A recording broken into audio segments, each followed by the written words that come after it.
Howdy guys, welcome back. I'm here with Dusty Duba.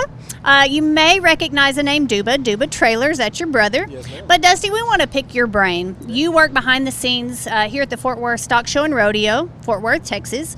We're on the Women's Pro Rodeo Today page. We normally talk about barrel horses, but I want to talk about bucking horses today because these horses are gorgeous. Tell us about your role here at the Fort Worth Stock Show and Rodeo. Well, basically, I'm one of the livestock superintendents, and what that means is I take care of all the bucking horses and bulls from the time that when they get off the truck here at Fort Worth to be used at the rodeo. We make sure that they have plenty of hay, plenty of grain, 24-hour access to water.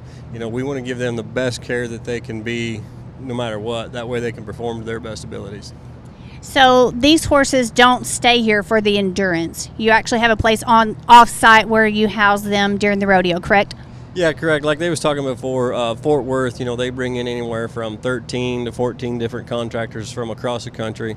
You know, we've got horses and bulls come in from Cottonwood, California.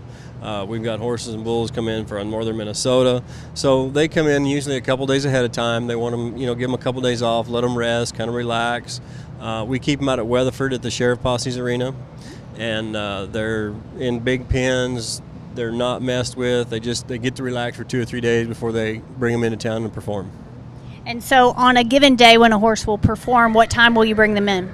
Usually on Fort Worth, there's 2 a day. We'll bring them in the night before.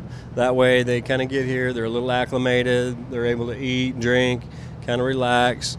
Then that next morning, about 2.5 to 3 hours prior to rodeo, we'll take them in the arena, kind of exercise them, run them around a little bit, and then we'll sort them in the back pens. Depending on what side they buck out of, if they're at a right-hand delivery chutes or in the left-hand delivery chutes, we'll split them off and put them in their pens and wait till rodeo time.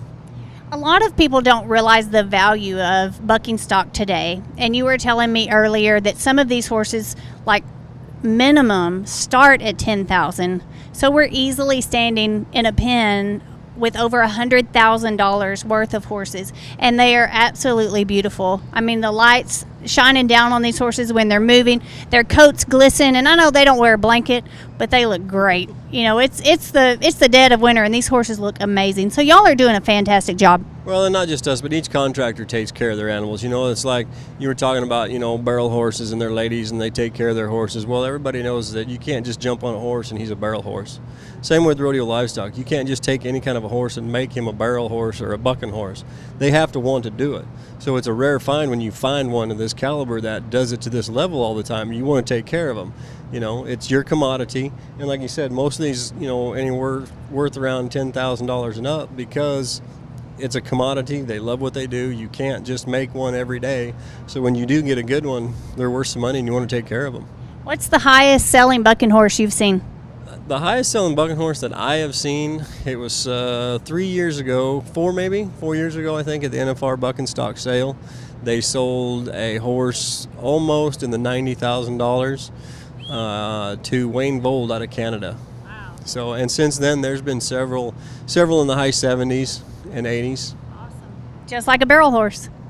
Just like a barrel horse. Well, Dusty, thanks for your time, and I just want to tell you, like, we're digging on your hat. So we were watching the big screen earlier, and Dusty's in front of the gates. You know, he's helping with the rough stock events, and this hat just stands out. So who made the hat? This is actually from Capital Hatters out of Stephenville, Texas.